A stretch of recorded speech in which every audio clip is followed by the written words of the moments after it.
Hey, it's been a couple of weeks, but we're back with Mr. Cashflow Live. Happy Wednesday, everyone.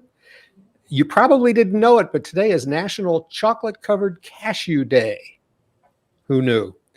These broadcasts of Mr. Cashflow Live are designed to help you increase your business or your practice's cash flow and introduce you to some great people and some subject matter experts that can be of help to you. And today we've got a good one for you.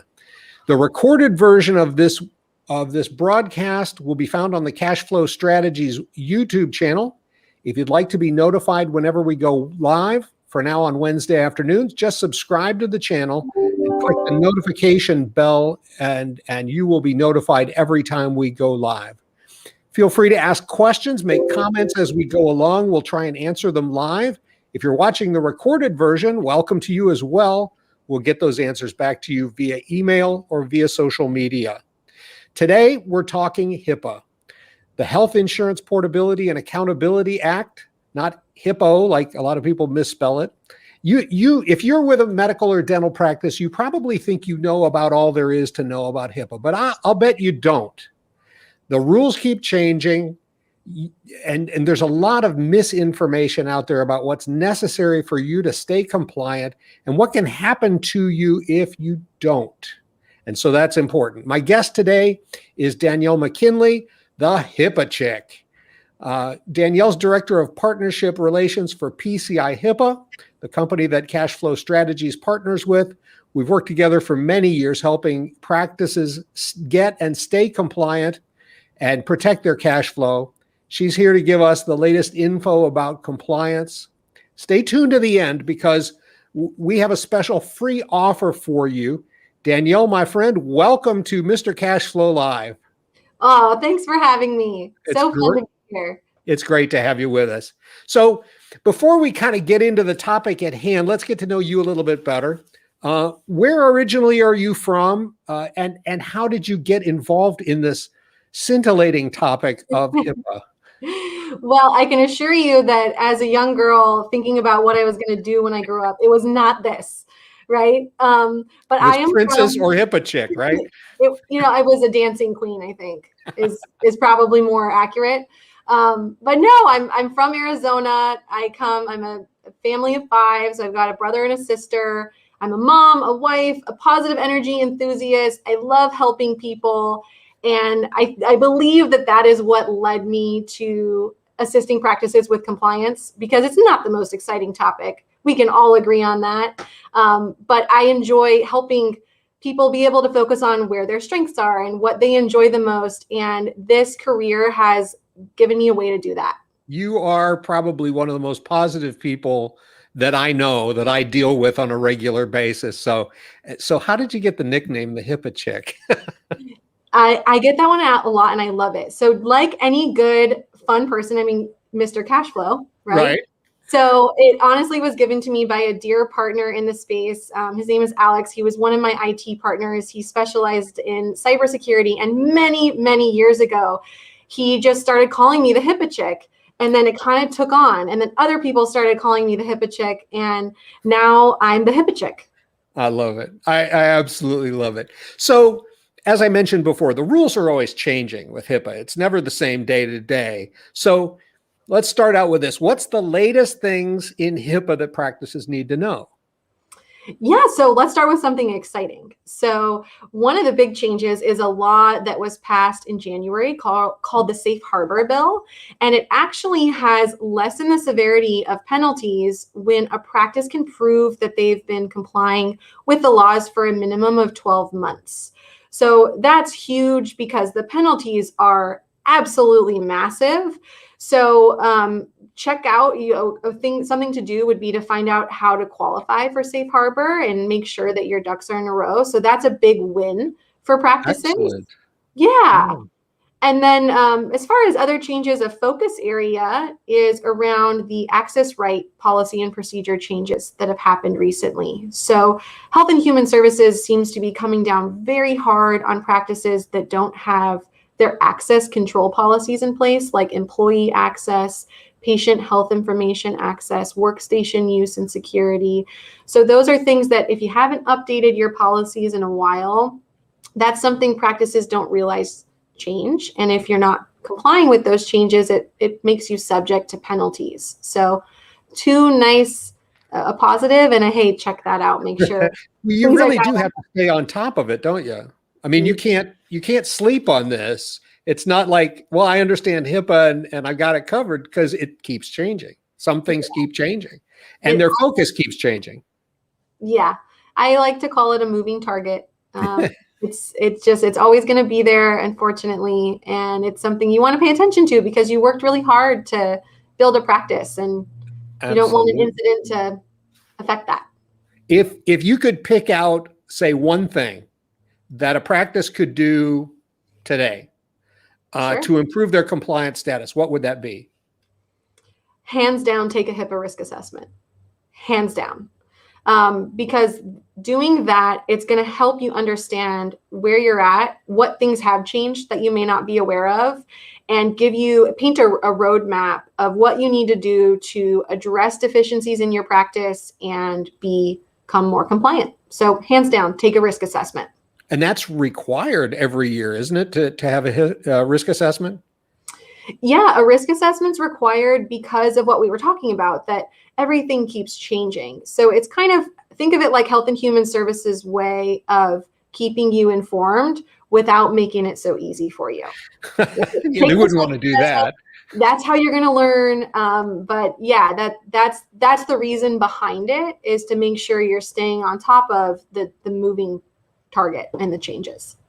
So if you're watching us live, or if you're watching the recorded version, please feel free to ask questions, leave comments. I'd be interested in knowing, if you want to put in a comment, how many of you were aware of the safe harbor law that was put into effect you say this past January, because that is huge and could be a great benefit to a lot of practices.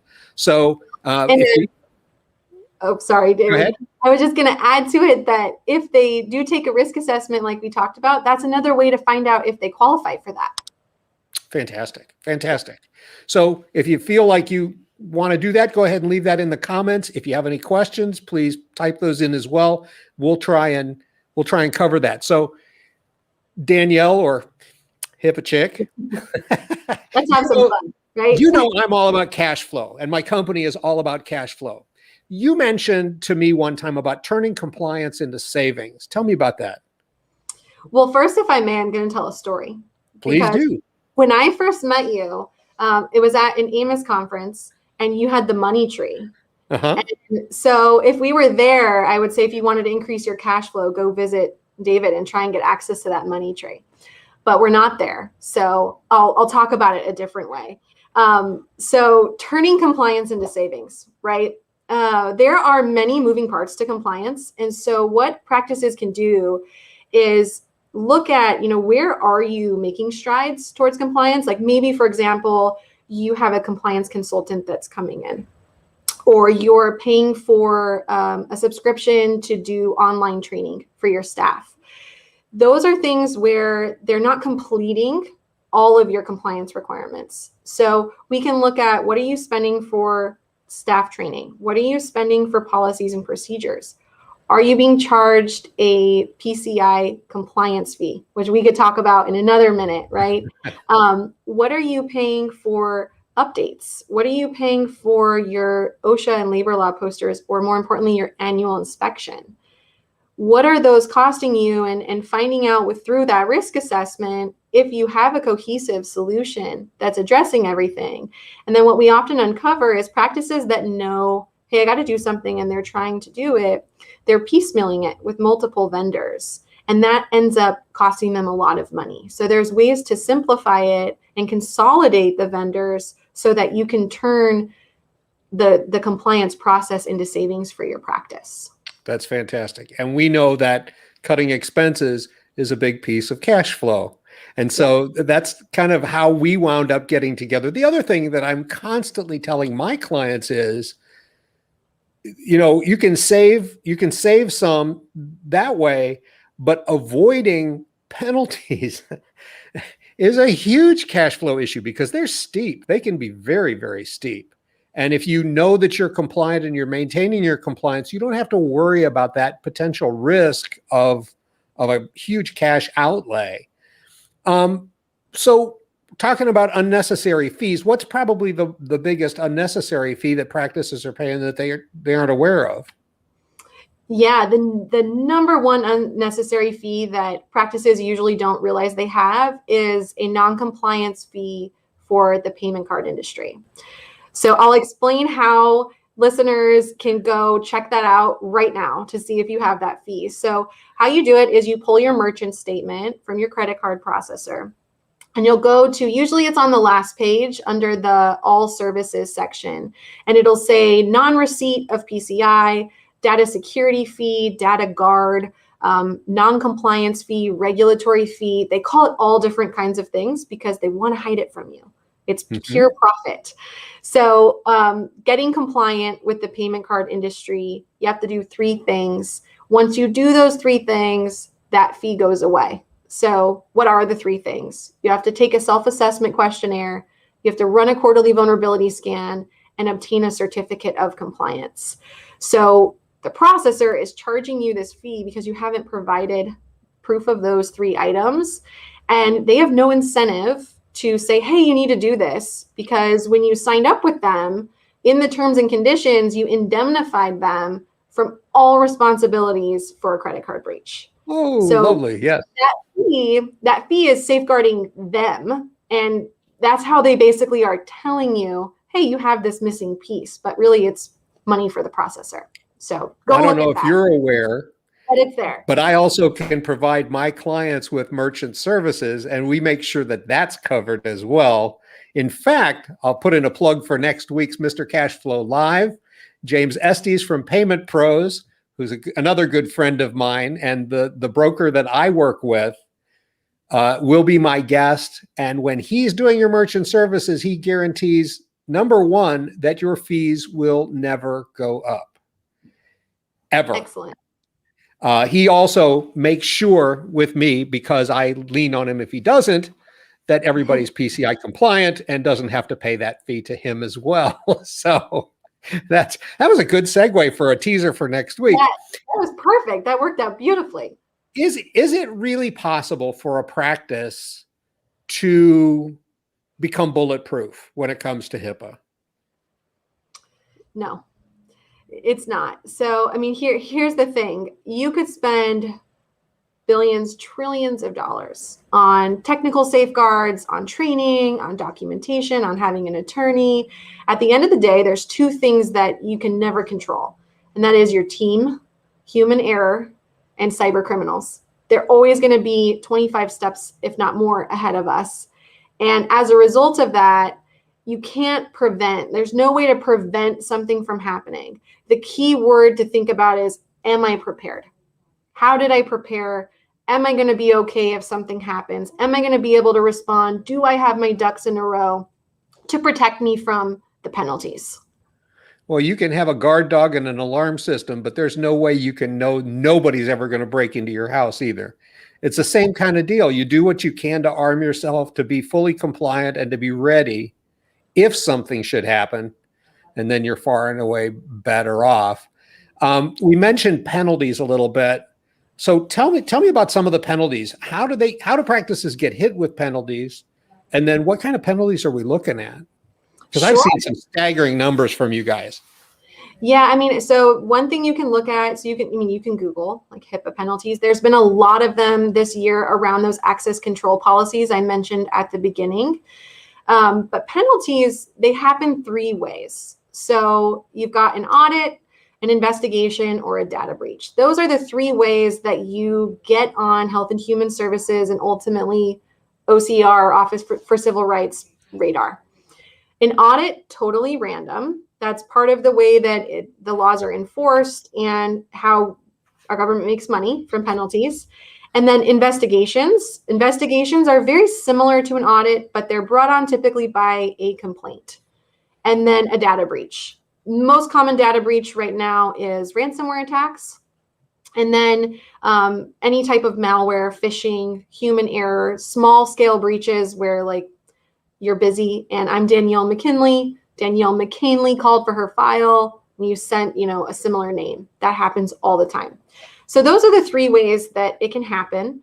And the penalties range between usually 10,000 up to 1.5 million, which is That's a lot of money. It's absurd for, I mean, a private practice, at that point you're closing your doors. And that's what I love about it, is that risk can totally go away by getting compliant. Well, and especially with this new safe harbor rule. Oh my gosh, that's why that's so huge as it is. Yeah. But it's funny, you know, we speak in a lot of similar circles, and we go to similar conferences from time to time, and I still am staggered by the lack of understanding of HIPAA among some practices. I had, no kidding, the last time I was out to speak, I had the office manager of our practice say, "Oh, well, we don't send somebody to the door to call patients back from the waiting room." And I said, "Why?" And she said, "Well, that would be a HIPAA violation." I said, no, not really. I mean, people know they're there, you know. Now, you don't want to call out, you know, Susan Morgan with the past due balance of $350, but if you call her back, that's okay. You can do that. And they're afraid of it, but they don't totally understand it.